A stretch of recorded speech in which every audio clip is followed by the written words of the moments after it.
అన్నం తినడానికి పదండి. త్వరగా పదండి నాన్న, మీకు చాలా ఆకలవుతుంది. ఒకవేళ అంతా ఆకలిగా ఉంటే మీరిద్దరూ వెళ్ళి తినండి. ఆకలిగా ఉంది, కానీ మీతో కలిసి భోజనం చేస్తాం. అవునా? సరే, 2 నిమిషాలు ఆగండి. ఈ గుంతని పూడ్చేసి నేను వచ్చేస్తాను. సరే నాన్న, త్వరగా రండి, భోజనం చల్లారిపోతుంది. కావ్య మాటలు విని హరియా నవ్వుతాడు. ఇంకా తను పని చేసుకుంటూ ఉంటాడు. ఈ కథ హరియాది, ఇంకా అతని 2 కూతుళ్ళది. వాళ్ళ పేరు కావ్య ఇంకా కీర్తి. 2 అక్కా చెల్లెలు. వాళ్ళ నాన్న హరియా ఇంకా అమ్మ గీతాతో కలిసి గ్రామంలో ఉండేవారు. వాళ్ళ ఇంటి ఎదురుగానే పెద్దగా పొలం ఉంటుంది. ఇంకా పొలం పక్కనే ఒక పెద్ద నది కూడా ఉంటుంది. ఆ రోజు వాళ్ళు ఇంటికి వెళ్తుంటారు.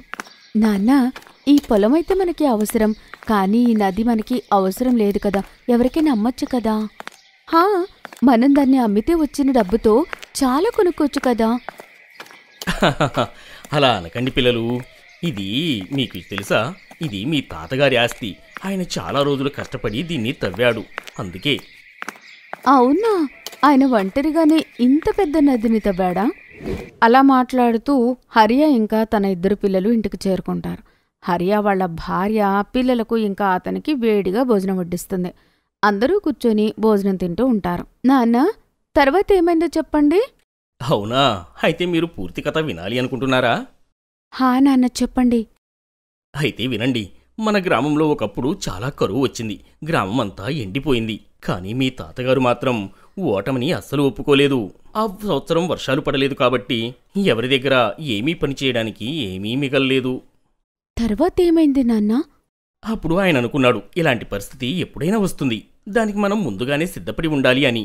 ఇంకేముంది, గడ్డపార తీసుకుని అతని పొలంలోనే తవ్వడం మొదలుపెట్టాడు.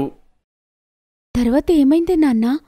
అందరూ మా నాన్ని పిచ్చివాడనుకున్నారు. అలా తవ్వుతూ పోయాడు. గ్రామం వాళ్ళందరూ ఆయన పిచ్చివాడు అని అనుకున్నారు.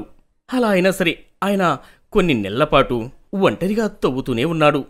ఆ తర్వాత అది ఒక పెద్ద బాయిగా మారి అదే పెద్ద నదిగా మారిపోయింది. తర్వాత నీళ్లు వచ్చాయి నాన్నా? అలా ఎలా నీళ్లు వస్తాయి? నాన్నగారు చాలా కాలం ఎదురుచూశారు వర్షం పడడానికి. వర్షం పడిన వెంటనే గ్రామం వాళ్ళందరూ కూడా ఆశ్చర్యపోయారు. ఎందుకంటే ఆ పెద్ద గుంటలోని ఈ వర్షం నీళ్లు అన్నిటినీ కూడా జమ చేసుకుని ఒక పెద్ద నదిగా మారింది. అవి మళ్లీ వచ్చే సంవత్సరం వర్షాకాలం వరకు గ్రామ ప్రజల అవసరాలన్నిటినీ తీర్చేశాయి. వావ్! తాతగారు అద్భుతం చేశారు. మీ తాతగారిస్తే ఇప్పుడు లేరు, కానీ ఆయన ఇచ్చిన నది మాత్రం ఇంకా ఇక్కడే ఉంది. ఆయన దగ్గర నేర్చుకున్న పాఠం కూడా ఎప్పుడూ గుర్తుంచుకోవాలి. అప్పుడు ఆయన కూడా మనతో పాటు ఉన్నట్లే. హా, మీరు సరిగ్గా చెప్పారు నాన్న. ఓహో, ఇప్పుడు మీకు కథలు కావాలా? భోజనం చేయండి, భోజనం చల్లగా అయిపోతుంది. నాన్న, అమ్మ చాలా కోపంగా ఉంది. ఏం పర్వాలేదు, కష్టం ఉన్నప్పుడు మనం ఓటమిని ఒప్పుకోకూడదు.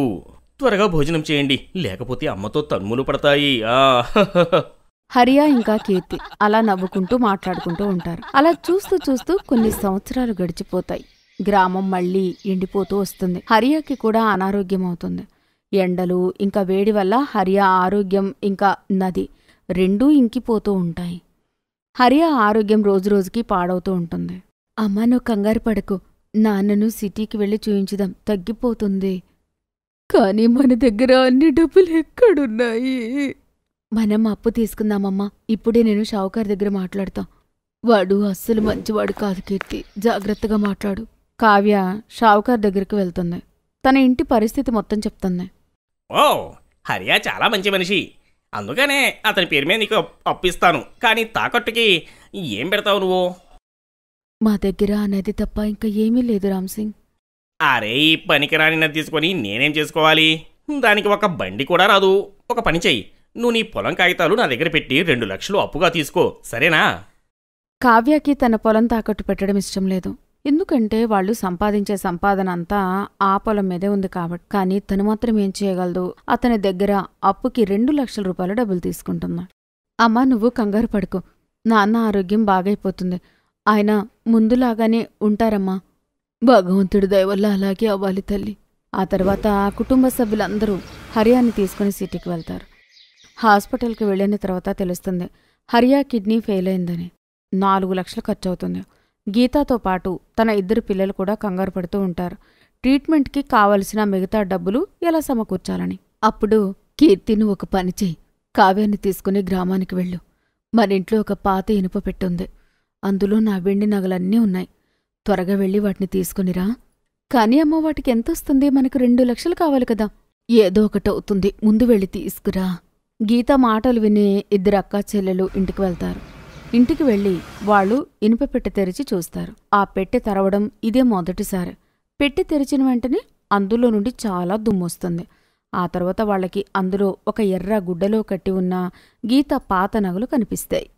భగవంతుడా, అమ్మ పెళ్లి నగల్ని కూడా అమ్మాల్సి వస్తుంది. మాకేదైనా సహాయం చెయ్యి. కీర్తి అలా ఏడుస్తుంటుంది. అప్పుడే కావ్యకి ఇనుప పెట్టె కింద ఉన్న ఒక డబ్బా కనిపిస్తుంది. తను దాని కింద ఉన్న కర్రని లాగుతుంది. అప్పుడే ఆ డబ్బా బయటకొస్తుంది. అక్కా, ఇదేంటి? దీన్నిలా ఎవరు దాచిపెట్టారు? తెలీదు, ఇప్పుడే చూద్దాం.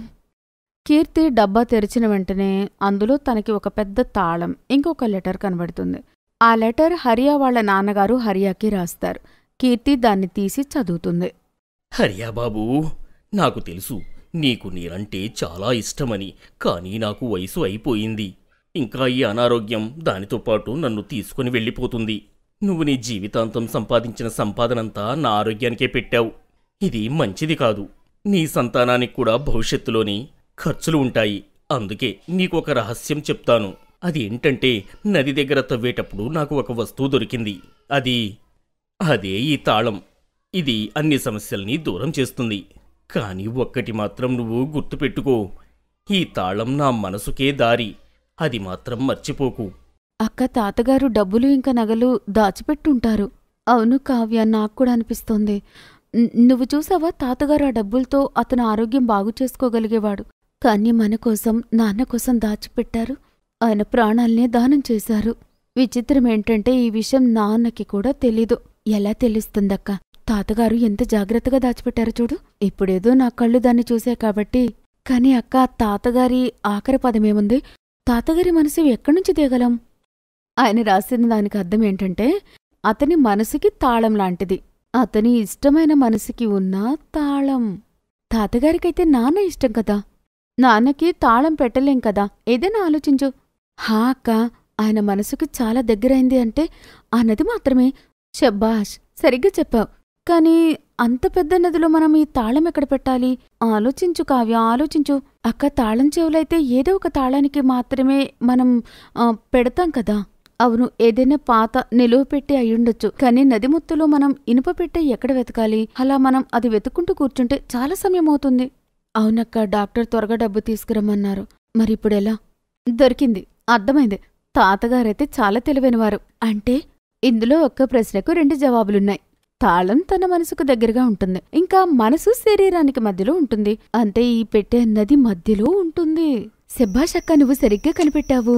అంటే తాతగారు నిజంగా చాలా తెలివైనవారే. ఆయనకు తెలిసుంటుంది ఆయన మనవరాలు కూడా ఆయనలాగే తెలివైన వాళ్ళయ్యుంటారని. అందుకే ఆయన ఎంత కష్టమైన చిక్కు ప్రశ్న రాసి పెట్టారో మనకోసం. కావ్య మాటలు విని కీర్తి నవ్వుతుంది. తర్వాత వాళ్ళు రాత్రి సమయంలో నది మధ్యలో తవ్వడం మొదలుపెట్టారు. అలా కాస్త తవ్విన తర్వాత వాళ్ళకి మధ్యలో ఒక పెట్టె దొరుకుతుంది. అది తెరిచిన వెంటనే అందులో చాలా బంగారం నాణ్యాలుంటాయి. అక్క, అంతా బంగారమే. అవును కావ్య, తాతగారు సరిగ్గా చెప్పారు. మన సమస్యలన్నీ దూరమవుతాయని. ఆయన వెళ్తూ వెళ్తూ కూడా మనకి జీవితానికి సరిపడ సంపాదనిచ్చారు. మరుసటి రోజు కీర్తి అందులో నుండి కొన్ని బంగారు నాణ్యాలు తీసుకుని వెళ్లి బంగారం షాప్ అతనికి అమ్ముతుంది. వాటితో హరియాకి బాగా ట్రీట్మెంట్ చేయిస్తుంది. ఇంకా షావుకారికి డబ్బులిచ్చేసి తన అప్పు కూడా తీర్చేస్తుంది. తల్లి, నువ్వు నాకు ఇది విషయం చెప్పలేదు. నీకిన్ని డబ్బులు ఎక్కడి నుంచి వచ్చాయి? కీర్తి హరియాకి వాళ్ళ నాన్నగారిచ్చిన లెటర్ ఇస్తుంది. కావ్య జరిగిన విషయం అంతా చెప్తుంది. తల్లి, మిగిలిన బంగారంతో ఏం చేద్దాము? అమ్మ, వాటితో మనం నదిని ఇంకా పెద్దగా చేద్దాం. ఇంకా అందులో చాలా పెద్ద పెద్ద చేపలుంటాయి. దాని పక్కనే మనం ఒక గార్డెన్ కడదాం. అక్కడికి వచ్చి జనాలు ప్రశాంతంగా కూర్చుంటారు. దగ్గరే మనం చల్లటి నీళ్లు తాగడానికి పెడదాం. అప్పుడే నది దగ్గరికి వచ్చిన వాళ్ళందరూ చల్లటి నీళ్లు తాగుతారు. దానివల్ల తాతగారి ఆత్మకు శాంతి లభిస్తుంది.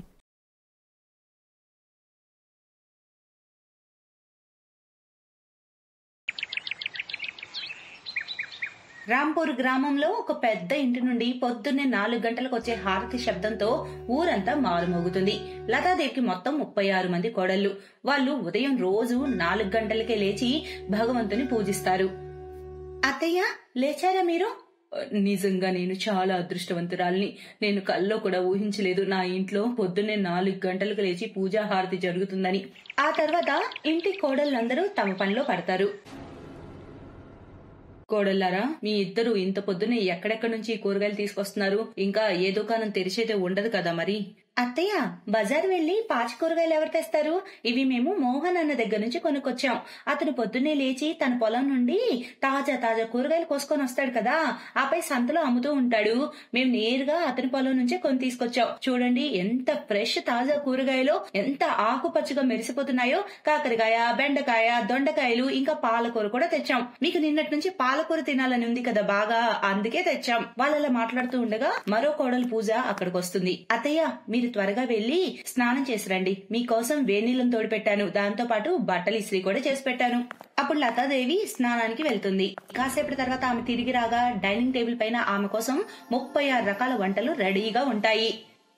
బాగుంది, కాస్త టీవీ కూడా పెట్టండి. భోజనం చేస్తూ మనోరంజనం కూడా పొందవచ్చు. కానీ అప్పుడే లైట్ పోతుంది. అరే ఇదేంటి, కరెంట్ పోయింది, ఆగండి, ఇప్పుడే నేను ల్యాంప్ వెలిగిస్తాను. తర్వాత పూజ ల్యాంపును వెలిగిస్తుంది. ఆ వెలుతురులో ఒక కోడలు పాట పాడుతుండగా మరికొంతమంది డాన్స్ వేయడం వంటివి చేస్తారు. మీకు సరిగ్గా వినోదం అందుతుంది కదా అత్తయ్య గారు? మీలాంటి కోడళ్లు ఉంటే వినోదం లేకుండా ఎలా ఉంటుంది? ఆమె అలా చెప్తూ ఉండగానే మెల్లమెల్లగా అంతా అదృశ్యమైపోతుంది. ఆమె కలలన్నీ కళ్ళలవుతాయి.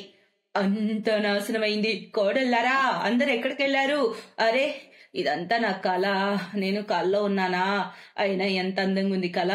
లతాదేవికి ఒక్కగానొక్క కొడుకు అజిత్. అతని కోసం ఆమె ఎలాంటి కోడలు తేవాలనుకుంటుందంటే ఆమెకు 36 రకాల సుగుణాలుండేలాగా. ఒక ముక్కలో చెప్పాలంటే 36 సంస్కార లక్షణాలు, గుణాలు కలిగిన కోడలు కావాలి. పండిట్ గారు, నాకు బాగా వంటలు చేసి పెట్టే, పూజలు చేసే శ్రద్ధ గల, పాటలు నాట్యం తెలిసినటువంటి, ఇంకా ఆపై పెద్దల్ని గౌరవించేటటువంటి, ఒక్క ముక్కలో చెప్పాలంటే 36 రకాల లక్షణాలున్న, సుగుణాలున్న కోడలు కావాలి. ఓ అలాగే బేషుగ్గా. ఇదిగో చూడండి, ఆ 36 గుణాలు లక్షణాలు కలిగినటువంటి అమ్మాయి నీహారిక. మీ అబ్బాయి కోసం ఈమె రాసి పెట్టినట్టు ఉంటుంది. ఇద్దరికి జోడీ కూడా చాలా చక్కగా ఉంటుంది. మరి ఇక మాటలు ముందుకు వెళ్లి పెళ్లి చూపుల తర్వాత ఆ సంబంధం నిశ్చయం అవుతుంది. ఇక నీహారిక పెళ్లై తన అత్తారింటికి వస్తుంది. ఆమె అత్త చేతితో హారతి పట్టుకొని ఆమెకు స్వాగతం కోసం నిలవగా అప్పుడే ఆమె అంటుంది, ఓహ్ ఎంత వేడిగా ఉంది, అరే యార్ ఎవరైనా ఏసీ వేయండి, లేదంటే నేను స్ప్రో కోల్పోయేలా ఉన్నా. అలా చెబుతూ నీహారిక తలపై నుంచి కొంగు తీసేస్తుంది.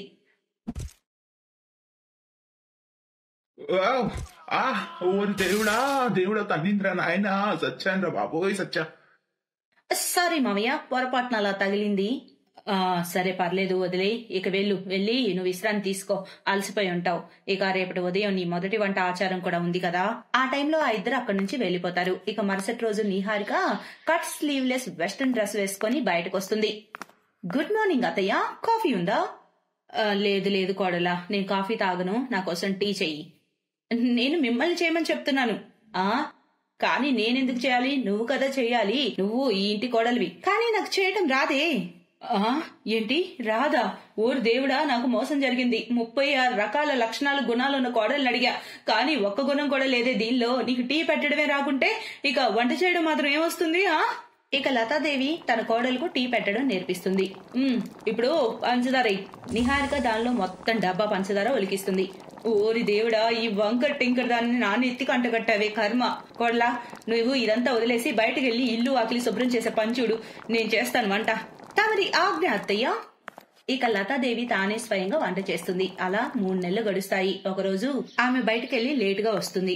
అరే లేట్ అయింది బాగా, నేను త్వరగా వెళ్లి వంట అవి చేస్తాను. అప్పుడు నీహారిక తన అత్తయ్య చేయి పట్టుకుని ఆమెను డైనింగ్ టేబుల్ వరకు తీసుకెళ్తుంది. ఇవన్నీ ఎవరు చేశారు కోడలా?